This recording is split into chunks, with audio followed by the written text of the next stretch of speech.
Mulheres que correm com os lobos. O segundo estágio, a mutilação. No segundo estágio da história, os pais voltam trôpegos para casa, derramando lágrimas sobre seus belos trajes. Exatamente 3 anos depois, o diabo vem apanhar a sua filha. Ela se banhou e pôs um vestido branco. Ela fica parada num círculo de giz que traçou à sua volta. Quando o diabo estende a mão para segurá-la, uma força invisível o atira para o outro lado do quintal. Ele lhe ordena que não se banhe. Ela degenera para uma condição animalesca. No entanto, chora nas próprias mãos, e mais uma vez o diabo não consegue tocá-la. Ele então determina que o pai lhe corte as mãos, para que ela não possa chorar sobre elas. O pai obedece, e assim termina sua vida como era até então. Entretanto, ela chora no toco dos braços, e mais uma vez o diabo não consegue dominá-la, o que o faz desistir. A filha saiu-se muito bem, considerando-se as circunstâncias. Mesmo assim, ficamos entorpecidas quando passamos por esse estágio e percebemos o que nos foi feito. Como cedemos diante da vontade do predador e do pai apavorado, de tal forma que acabamos mutiladas. Depois disso, nosso espírito reage, movimentando-se quando nos movemos, procurando alcançar quando procuramos alcançar, caminhando quando caminhamos, mas sem nenhum sentimento no que faz. Ficamos entorpecidas quando percebemos o que acabou ocorrendo. Ficamos horrorizadas por cumprir o pacto.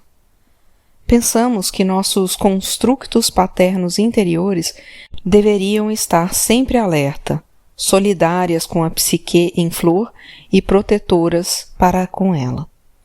Descobrimos agora o que acontece quando elas não estão.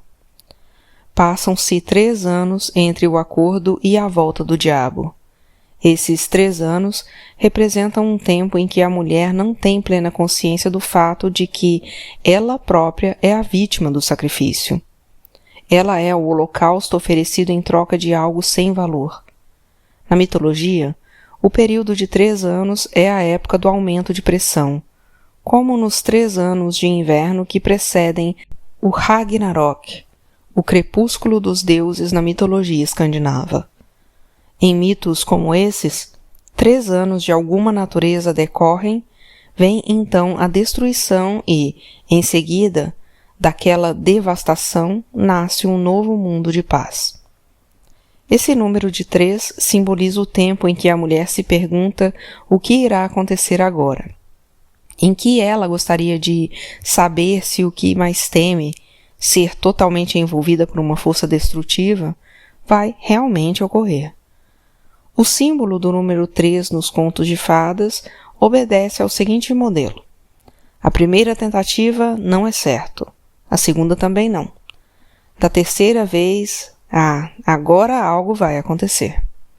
Logo, energia suficiente será despertada. Uma quantidade suficiente de vento da alma começará a soprar, levando a nau psíquica a navegar para bem longe. Lao Tse diz: de 1 vem 2, e de 2, 3, mas de 3 vem 10.000. Quando chegamos à terceira potência de qualquer coisa, ou seja, ao momento transformador, os átomos saltam, e onde havia lassidão, agora existe um movimento. Ficar sem marido 3 anos pode ser compreendido como um estado de incubação da psique, um estado no qual seria muito difícil e perturbador ter um outro relacionamento. A tarefa desses 3 anos consiste no máximo fortalecimento possível, no uso de todos os recursos psíquicos em proveito da própria pessoa, na máxima consciência possível. Isso implica sairmos do nosso sofrimento para ver o que ele significa, como funciona, que modelo ele segue, para examinar outras pessoas com o mesmo modelo. Eles conseguiram passar bem por tudo isso e imitar o que fizer sentido para nós. É esse tipo de observação do tormento e das soluções que induz a mulher a ficar consigo mesma. E isso é correto, pois, como descobrimos mais adiante na história, a missão da donzela é a de encontrar o noivo no mundo oculto, não nesse mundo. Em retrospectiva, as mulheres consideram que a preparação para sua descida iniciática vai se desenrolar ao longo de muito tempo, às vezes anos, até que, afinal, e de repente, lá caem elas penhasco abaixo para dentro das corredeiras, na maioria das vezes empurradas, mas de vez em quando com um mergulho gracioso do alto dos rochedos. Só que isso é raro. Esse período de tempo é, às vezes, caracterizado pelo tédio. As mulheres costumam dizer que seu estado de espírito é tal que elas simplesmente não conseguem detectar o que é que elas desejam, quer se trate do trabalho, do amor, do tempo, quer se trate do trabalho criativo. É difícil a concentração, é difícil ser produtiva. Essa inquietação nervosa é típica do estágio espiritual do desenvolvimento. Somente o tempo, e não muito adiante de nós, irá nos levar ao abismo do qual precisamos cair ou mergulhar, ou sobre o qual precisamos saltar. A essa altura da história, vemos um fragmento das antigas religiões noturnas. A jovem banha-se, veste-se de branco, traça um círculo de giz à sua volta. Trata-se de um velho ritual das deusas, o de banhar-se, o de purificar-se, de usar o vestido branco, o traje da descida à terra dos mortos, e o de traçar um círculo de proteção mágica, o pensamento sagrado à sua volta. Tudo isso a donzela faz num estado como que hipnótico, como se estivesse recebendo instruções de um tempo muito remoto. Existe um ponto crítico para nós quando estamos esperando por aquilo que temos certeza de que irá representar nossa destruição, nosso fim. Isso faz com que nós, como a donzela, voltemos nossos ouvidos para uma voz distante, proveniente de tempos ancestrais. Uma voz que nos diz como nos mantermos fortes, como manter o espírito simples e puro. Uma vez, no meu próprio desespero, sonhei com uma voz que me dizia para tocar o sol. Depois do sonho, a cada dia, onde fosse, eu aplicava minhas costas, a sola do pé ou a palma da mão nos retângulos de luz, superfícies ensolaradas, nas paredes, pisos e portas. Eu me encostava e descansava nessas formas douradas. Elas agiam como turbinas para meu espírito. Não sei dizer como isso acontecia, só sei que acontecia. Se prestarmos atenção às vozes de sonhos, às imagens, às histórias e à nossa arte, àquelas que vieram antes e a cada uma de nós, algo nos será oferecido. Até mesmo diversas coisas que são rituais, que fazem parte de ritos psicológicos individuais, que servem para afirmar esse estágio do processo. O esqueleto dessa história vem do tempo em que se diz que as deusas penteavam o cabelo das mortais e as amavam profundamente. Nesse sentido, portanto, compreendemos que as descidas nesse conto são aquelas que atraem a mulher para o passado remoto, para suas linhagens ancestrais no mundo subterrâneo. É essa a missão que nos aguarda, a de voltar através das névoas do tempo até o lar de Lakshmi. Ela tem para nós vastos ensinamentos do seu mundo que serão de grande valor para nossos espíritos e para nossa existência no mundo subjetivo. Nas religiões antigas, a purificação e a preparação para a própria morte tornam a pessoa imune ao mal, colocam-na fora do seu alcance. Ao nos abrigarmos sob a proteção da Mãe Selvagem, o círculo de giz, permitimos que a descida psicológica continue sem desvios na sua trajetória.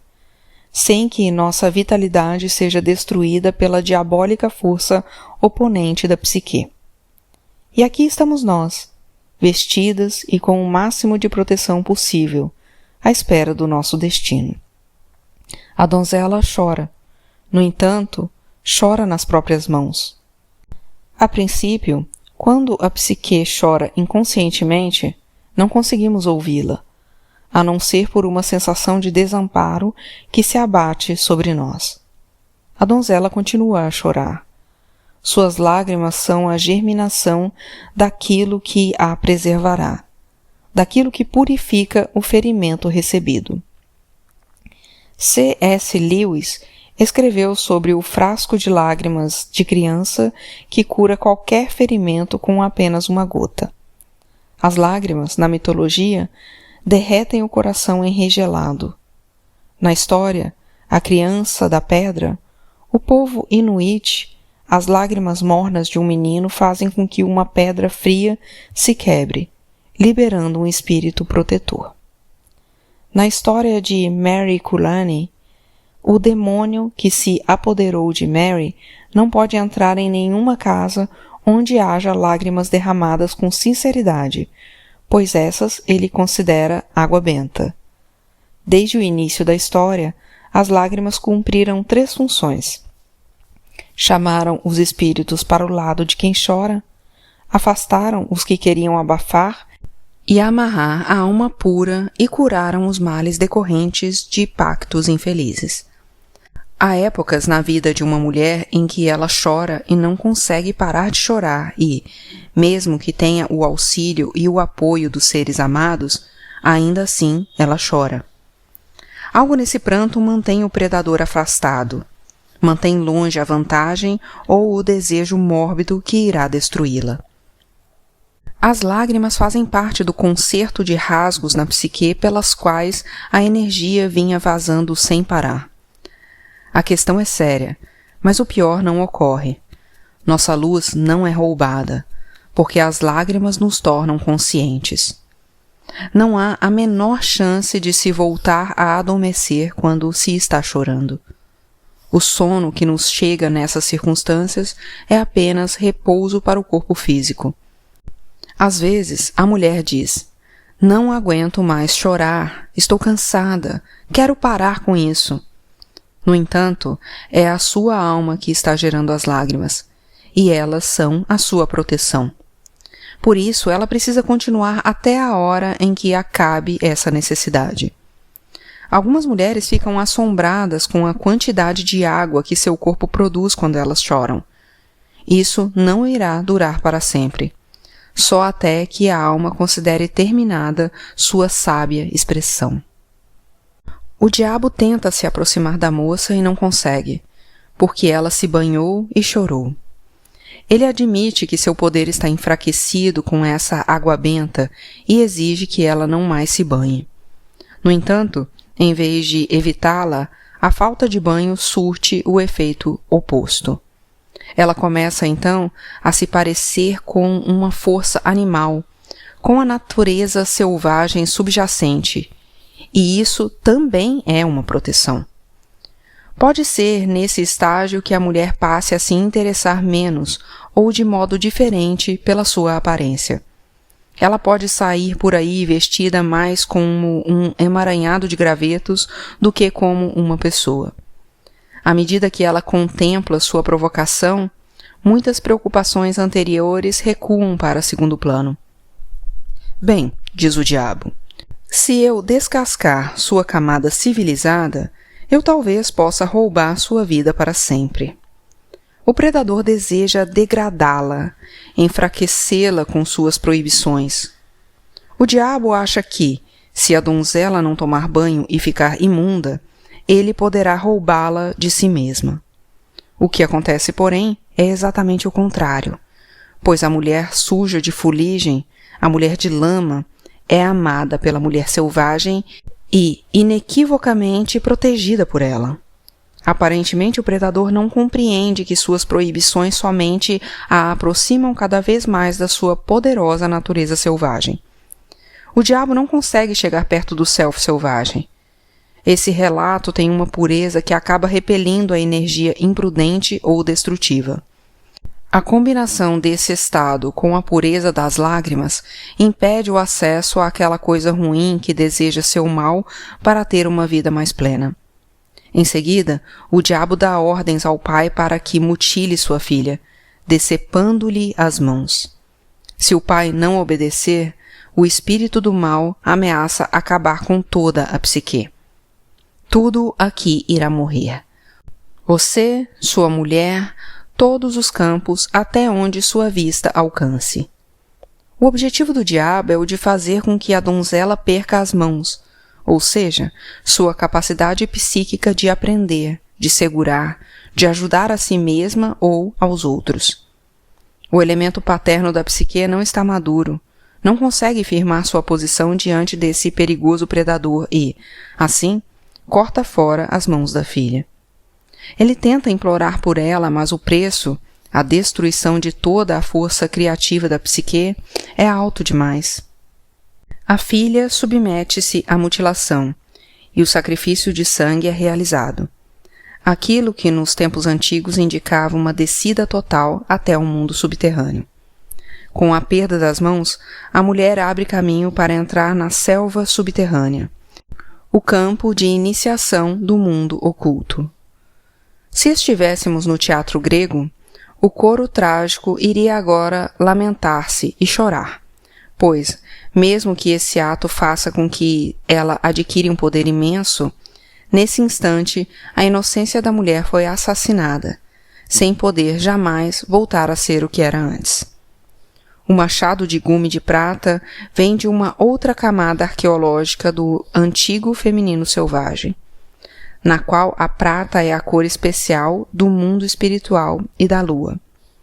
O machado de gume de prata é assim chamado porque nos tempos antigos ele era feito de aço enegrecido na forja, e sua lâmina era afiada com a pedra de amolar até revelar um brilhante tom de prata. Na antiga religião minoica, o machado da deusa era usado para assinalar o caminho ritual do iniciando e para indicar os lugares considerados santos. Ouvi, também, de duas velhas contadoras de histórias croatas que, nas antigas religiões matriarcais, um pequeno machado ritual era utilizado para cortar o cordão umbilical do recém-nascido, liberando a criança do mundo subterrâneo para que ela pudesse viver neste mundo. A prata do machado está relacionada às mãos de prata que, com o tempo, irão pertencer à donzela. Esse é um trecho complexo, pois ele apresenta a ideia de que a remoção das mãos psíquicas pode ser ritual. Nas antigas religiões matriarcais, havia o conceito de árvore jovem sendo podada com um machado para que ela fechasse mais a sua copa. Na antiguidade, existia uma profunda devoção pelas árvores reais, pela sua capacidade de ressecar e de voltar à vida, bem como por todos os produtos vitalizantes que elas fornecem às pessoas, como, por exemplo, a lenha para aquecer e cozinhar, madeira para construir berços, cajados para caminhar, paredes para abrigo, remédios para a febre, além de servirem de um lugar onde podemos subir para ver ao longe e, se necessário, para nos escondermos do inimigo. A árvore era realmente uma maravilhosa mãe selvagem.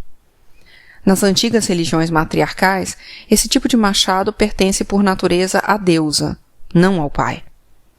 Essa sequência no conto de fadas sugere com firmeza que a propriedade do machado por parte do pai ocorre na história em consequência da mistura de aspectos das religiões novas e antigas, sendo que a mais antiga foi desfeita e deixou certamente de ser lembrada.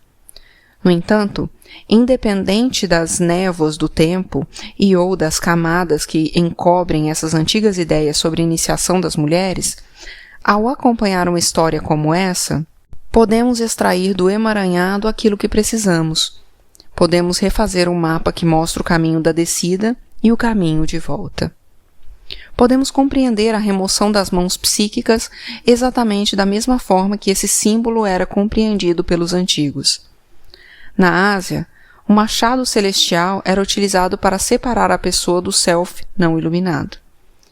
Essa imagem do corte como iniciação tem importância central na história. Se, nas nossas sociedades modernas, as mãos do ego devem ser decepadas com o objetivo de reconquista da nossa função selvagem, dos nossos sentidos femininos, então é melhor que elas sejam mesmo perdidas para que nos afastemos de todas as seduções de coisas sem sentido que estão ao nosso alcance, de tudo aquilo a que podemos nos agarrar para não crescer. Se é esse o motivo pelo qual as mãos precisam ser perdidas por algum tempo, que seja assim. Renunciaremos a elas. O pai brande a ferramenta de corte de prata e, embora ele tenha uma sensação de enorme pesar, ele valoriza mais sua própria vida e a da psique ao seu redor, apesar de alguns contadores realçarem claramente que a vida que ele mais teme perder é a sua própria. Se considerarmos o pai como o princípio organizador, uma espécie de regente da psique externa ou terrena, podemos, então, concluir que o self manifesto da mulher, o self egóico, não quer morrer. Isso é perfeitamente compreensível. É sempre esse o caso quando ocorre uma descida. Parte do que somos é atraída pela descida como se ela fosse algo bonito, sombrio e agridoce. Ao mesmo tempo, sentimos repulsa por ela e atravessamos ruas, estradas e até mesmo continentes psíquicos para evitá-la. No entanto, aqui nos é demonstrado que a árvore florida precisa sofrer a amputação. O único motivo pelo qual temos condição de suportar essa ideia está na promessa de que alguém, em alguma parte do lado oculto da psique, está à nossa espera, para nos ajudar, para nos curar. E isso é verdade. Alguém muito importante espera para nos restaurar, para transformar o que se deteriorou e para atar os membros que se feriram. Na região agrícola onde cresci, as tempestades de relâmpagos e de granizo eram chamadas de tempestades de corte, e às vezes de tempestades ceifadoras, no sentido da ceifeira implacável, porque elas cortavam os seres vivos em toda a vizinhança. Animais e às vezes também seres humanos, mas principalmente árvores e lavouras produtivas. Depois de uma grande tempestade, famílias inteiras saíam das cavas onde armazenavam raízes e se curvavam sobre a terra, procurando ver de que ajuda as lavouras, as flores, as árvores poderiam precisar. As criancinhas menores apanhavam os ramos espalhados cheios de folhas e frutos. As maiores punham esteios para segurar plantas ainda vivas, mas cortadas. Elas as amarravam com tarugos de madeira, lascas de gravetos e trapos brancos. Os adultos dividiam e enterravam aquilo que havia sido totalmente destruído. Existe uma família amorosa como essa, esperando pela donzela do mundo subterrâneo, como veremos. Na metáfora da mutilação das mãos, vemos que algo advirá disso. No mundo subterrâneo, sempre que alguma coisa não consegue viver, ela é derrubada e dividida para ser usada de outro modo. Essa mulher da história não é velha, não está doente, mas ela precisará ser despojada, já que não pode continuar sendo como era antes. Contudo, há forças que estão à sua espera para ajudá-la a curar-se. No entanto, ao cortar fora suas mãos, o pai aprofunda a descida, acelera a dissolutio, a difícil perda de todos os nossos valores mais caros, que significam tudo: a perda do ponto privilegiado, a perda das linhas do horizonte, a perda dos nossos pontos de referência acerca daquilo que acreditamos e por que motivos. Nos ritos aborígenes do mundo inteiro, a ideia é confundir definitivamente o rotineiro para que o místico possa ser facilmente apresentado aos iniciandos. Com o corte das mãos, é realçada a importância do restante do corpo psíquico e dos seus atributos.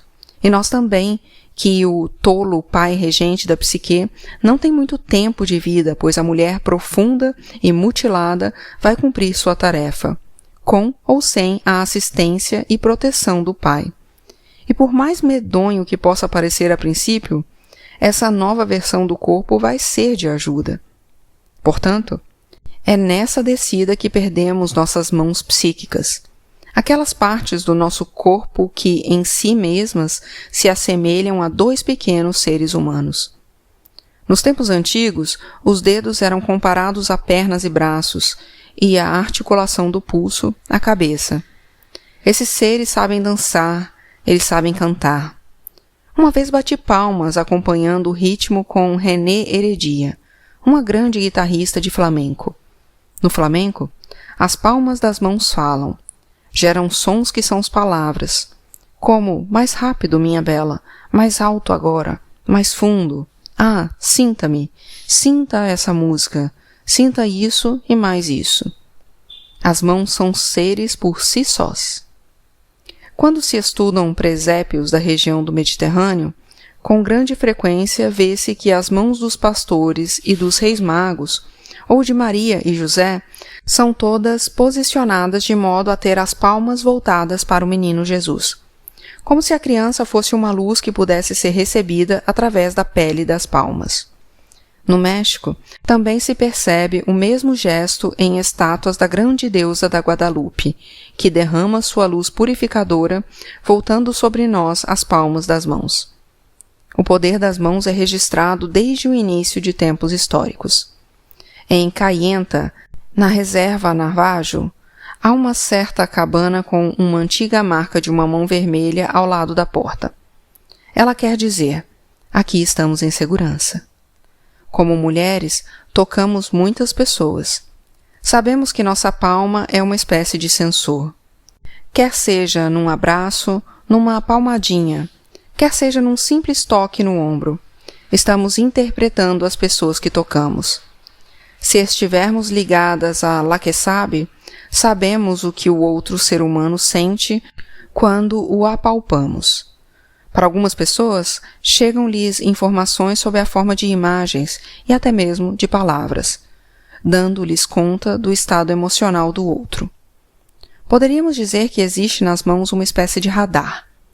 As mãos não são só receptores, mas também transmissores. Quando apertamos a mão de alguém, podemos enviar uma mensagem, e com frequência o fazemos através da pressão, da intensidade, da duração e da temperatura da pele.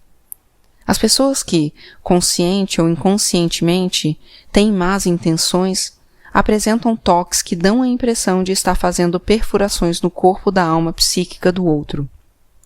No outro polo psicológico, a colocação das mãos sobre uma pessoa pode aliviar, confortar, remover a dor e curar. Esse é o conhecimento da mulher através dos séculos, transmitido de mãe para filha. O predador da psique conhece tudo a respeito do profundo mistério associado às mãos. Em muitas partes do mundo, uma forma extremamente patológica de demonstrar desumanidade está em sequestrar e decepar as mãos da vítima, mutilar a função de sentir, ver e curar do ser humano. O assassino não sente e por isso não quer que sua vítima sinta. É exatamente essa a intenção do diabo, pois o aspecto não redimido da psique não sente e, na sua inveja doentia de quem sente, ele é levado a um ódio cortante. O assassinato da mulher com instrumentos de corte é o tema de muitas histórias. Esse diabo, porém, é mais do que assassino. Ele é mutilador. Ele exige a mutilação, não a escarificação decorativa ou simplesmente iniciática, mas aquele tipo de mutilação que deixa a mulher inválida para sempre. Quando dizemos que as mãos da mulher foram decepadas, queremos dizer que ela está forçosamente afastada da possibilidade de consolar, de promover uma cura imediata. Está completamente incapacitada para fazer qualquer coisa que não seja seguir o caminho antiquíssimo. Portanto, é correto que continuemos a chorar durante esse período. E a nossa proteção simples e poderosa contra um demônio tão lesivo que nenhuma de nós consegue compreender totalmente sua motivação ou razão de ser. Nos contos de fadas existe um leitmotiv, chamado de objeto lançado. A heroína que está sendo perseguida tira um pente mágico dos cabelos e o joga atrás de si, onde ele se transforma numa floresta tão densa que não se consegue enfiar um forcado entre as árvores. Ou então a heroína tem um pequeno frasco de água que ela abre, salpicando o seu conteúdo atrás de si enquanto corre. As gotículas transformam-se numa enchente, que efetivamente retarda a velocidade de quem a persegue. Na história, a jovem chora sem parar, molhando os tocos dos braços, e o diabo é repelido por algum tipo de campo de força ao seu redor. Ele não consegue agarrá-la como pretendia. Aqui, as lágrimas são o objeto lançado, o muro de água que mantém o diabo afastado.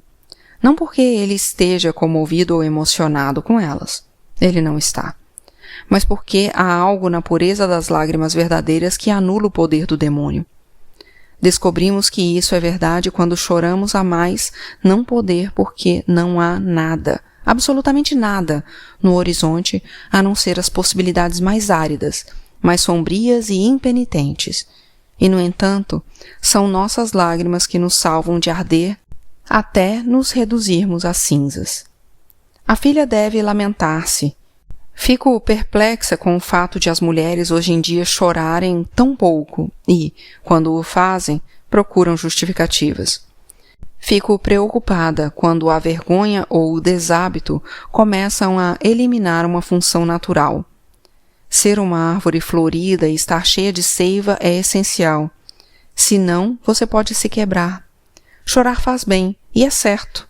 Chorar não cura o dilema, mas permite que o processo continue em vez de entrar em colapso. E agora, a vida da donzela como era até então, sua compreensão da vida até esse ponto, terminou, e ela desce para outro nível do mundo oculto. E nós continuamos a acompanhá-la. Prosseguimos, mesmo nos sentindo vulneráveis e tão desprovidas de proteção do ego quanto uma árvore cuja casca foi arrancada. No entanto, temos poder já que aprendemos a atirar o diabo para o outro lado do quintal. A essa altura, percebemos que na nossa vida que, não importa o que façamos, os planos do nosso ego fogem das nossas mãos. Haverá uma mudança na nossa vida, uma das grandes, independente dos belos planos que o ego maestro temperamental tenha para o próximo movimento. Nosso próprio destino poderoso começa a governar nossa vida. Não o moinho, não a vassoura, não o sono. Acabou-se a vida como a conhecíamos. Desejamos ficar sozinhas. Talvez que nos deixem em paz. Não podemos mais confiar na cultura paterna dominante. Estamos envolvidas com o primeiro aprendizado da nossa vida verdadeira. Persistimos. Essa é uma época em que tudo o que valorizamos perde sua graça. Jung nos relembra o termo usado por Heráclito, enantiodromia, que significa refluir. Esse refluxo pode, no entanto, ser mais do que uma regressão ao inconsciente individual. Ele pode ser um retorno sincero a antigos valores práticos, a ideias mais profundas.